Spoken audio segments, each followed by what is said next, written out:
हर हर महादेव। शिवाय संस्कृत एकेडमी में आप सबका हार्दिक स्वागत है। आज हम करेंगे प्रश्न निर्माण। प्रश्न निर्माण से संबंधित प्रश्न जो है अक्सर परीक्षाओं में पूछे जाते हैं, तो आप इस तरीके से समझकर अपने प्रश्नों को अच्छे से हल कर सकते हैं। तो चलिए शुरू करते हैं। आज हम प्रश्न निर्माण करेंगे पुल्लिंग में। प्रश्न निर्माण भाग 1 किया जा रहा है आज, जो पुल्लिंग शब्दों के प्रश्न निर्माण को हल करने में मदद करेगा। अब देखिए, इसके लिए आप करेंगे किम पुल्लिंग। जैसे किम पुल्लिंग की प्रथमा भक्ति में कह, कऊ, के आता है।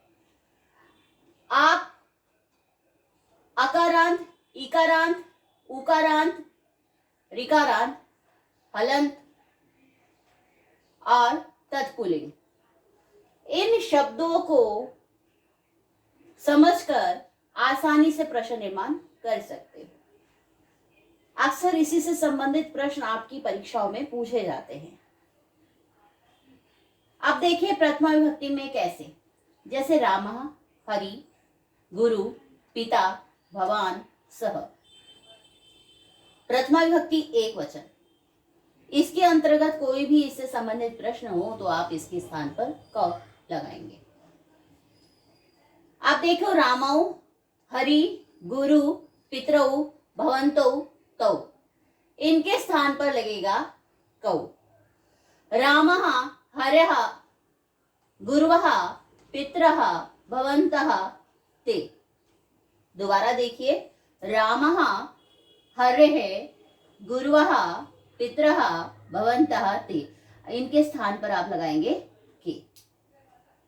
इसी तरीके से इनसे संबंधित कोई भी शब्द हो, आप इनके रूप इसी तरीके से चलाएंगे।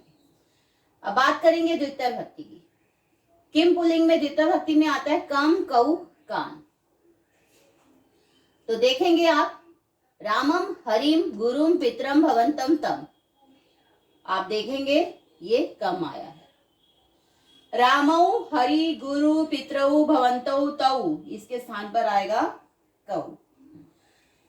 रामान, हरिन, गुरुन, पितरिन, भवतः, तान, इनके स्थान पर आएगा कान। तृतीय विभक्ति में रामेन, हरिना, गुरुना, पितरा, भवता, तेन, इनके स्थान पर आएगा केन। रामाभ्याम, हरिभ्याम, पितृभ्याम, भवद्भ्याम, इसके साथ ताभ्याम भी है, जिसके स्थान पर आएगा काभ्याम। रामई, हरिभि, गुरुभि, तई, पितृभि, भवद्भि, इनके स्थान पर आएगा कई। रामाय, हरे, गुरुवे, पितरे, भवते, तस्मै, इनके स्थान पर आएगा कस्मै। काभ्याम सेम है, कोई अंतर नहीं है इसमें। के भे, रामे भे, हरि भे, गुरु भे, पितृ भे, भवद भे, ते भे, इनके स्थान पर आएगा के भे। पंचमी विभक्ति कस्मात, रामात, हरे, गुरो, पितु, भवता, तस्मात, इनके स्थान पर आएगा कस्मात। यहाँ काभ्याम और के भे है, सेम इसी के तरीके से चलेंगे, कोई अंतर नहीं होता इसमें। षष्ठी विभक्ति रामस्य, हरे, गुरो, पितु, भवतः, तस्य, इनके स्थान पर आएगा कस्य। रामयो, हरियो, गुरुवो, पितरो, भवतो, तयो, इनके स्थान पर आएगा कयो। रामानाम, हरिनाम, पितृनाम, भवताम, तेषाम, इनके स्थान पर आएगा केशाम। रामे, हरौ, गुरौ, पितृ, भवती, तस्मिन, इनके स्थान पर आएगा कस्मिन। ये कयो सेम है, कोई अंतर नहीं है। रामेशु, हरीशु, पितृषु, भवत्सु, तेषु, इनके स्थान पर आएगा केशु। अब देखिए कहने का मतलब क्या है, यानी कि कोई भी आकारांत शब्द हो, इकारांत हो, उकारांत हो, ऋकारांत हो, या भवत जैसा हलंत वाला हो पुल्लिंग में, या तत् पुल्लिंग हो, ठीक है। इस तरीके से आप इन शब्दों को करके आसानी से प्रश्न निर्माण कर सकते हो। आकारांत में कोई भी शब्द आ जाए, इस तरीके से चलेंगे इसके रूप। इकारांत में भी, उकारांत में भी और इकारांत पुल्लिंग में भी। इस तरीके से रूप चलेंगे। आप इस तरीके से अन्य प्रश्नों को भी आसानी से कर सकते हो।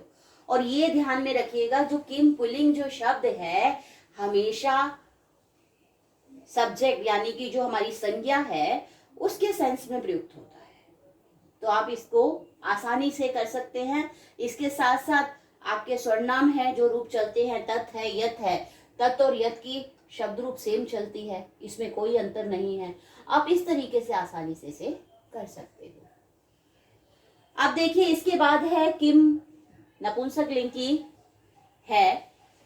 अब इसमें मैंने प्रथमा विभक्ति लिखी है क्योंकि प्रथमा और द्वितीया दोनों ही सेम होती है, कोई अंतर नहीं होता। बाकी जो इसके रूप चलते हैं वो सेम है, अकारांत की तरह चलते हैं। जैसे राम की अकारांत है वैसे ही इसके रूप आगे चलते हैं। अब देखिए किम पुल्लिंग है। किम के कानी फलम फले फलानी तत् ते तानी। द्वितीय विभक्ति भी सेम है, फलम तत् किम के कानी। इस तरीके से चलेंगे। द्वितीय विभक्ति किम के कानी फलम तत् फले ते फलानी तानी, सेम ऐसे ही है, कोई अंतर नहीं है।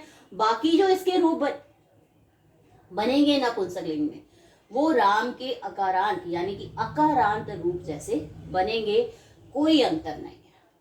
अब देखिए हम इसके बाद करेंगे समय। जब टाइम से संबंधित प्रश्न होता है, जैसे यहाँ तो आपके सामने है स पंचवादने उत्तिष्ठति, स कदा उत्तिष्ठति, इस तरीके से गिवन है। यदि कोई महीने का नाम है या कोई किसी ऋतु का टाइम बताया है, मतलब इससे संबंधित यानी कि जहां आपको लग रहा है कि ये समय के बारे में बात की गई है। समय ये नहीं कि 1 से 12 बजे तक का समय है या कुछ भी है इस तरीके से, इससे अलग भी कोई टाइमिंग क्या है, किसी ऋतु के बारे में वर्णन है, ठीक है। जैसे वर्षा ऋतु दिया है या वसंत ऋतु है, कुछ भी है, ठीक है। तो उस समय आप इस समय की अवस्था में हमेशा कदा आएगा। अब स्थान की बात करेंगे। स्थान में आएगा कुत्र। रामः वनम गच्छति। अब देखिए वन है ना, यहाँ कुत्र आया है, रामः कुतः गच्छति। इसके अतिरिक्त एक कुतः भी होता है। कुतः होता है कहां से, कुतः होता है कहां से। तो उसके साथ आपको देखना है कि आप पंचमी विभक्ति का प्रयोग हुआ है, वहां जहां पंचमी विभक्ति का प्रयोग हुआ है वहां कुतः आएगा। जैसे गंगा हिमालयात निस्सरति, आपके पास मान लीजिए एक क्वेश्चन है, गंगा हिमालयात निस्सरति, तो हिमालयात क्या है, पंचमी विभक्ति का एक वचन है ना। देखिए राम की तरह बना हुआ है, ये पंचमी विभक्ति का एक वचन है, तो हिमालयात है ना, यानी कि कहां से, तो कुतः आएगा। बस कुत्र और कुतः में अंतर यही है। संख्या गिवन है, कोई भी संख्या आपको दिखती है तो आपने उसमें कति लगाना। जैसे तस्य पार्श्वे पंच सहस्त्ररूप्यकाणि सन्ति, यहाँ पंच सहस्त्र के स्थान पर कति आया है। अवस्था होती है कथम। अब किसी की विशेषता बताई है यानी कि किसी की अवस्था बताई है तो उसमें आप कथम लगाएंगे। जैसे अश्वः तीव्रम धावति।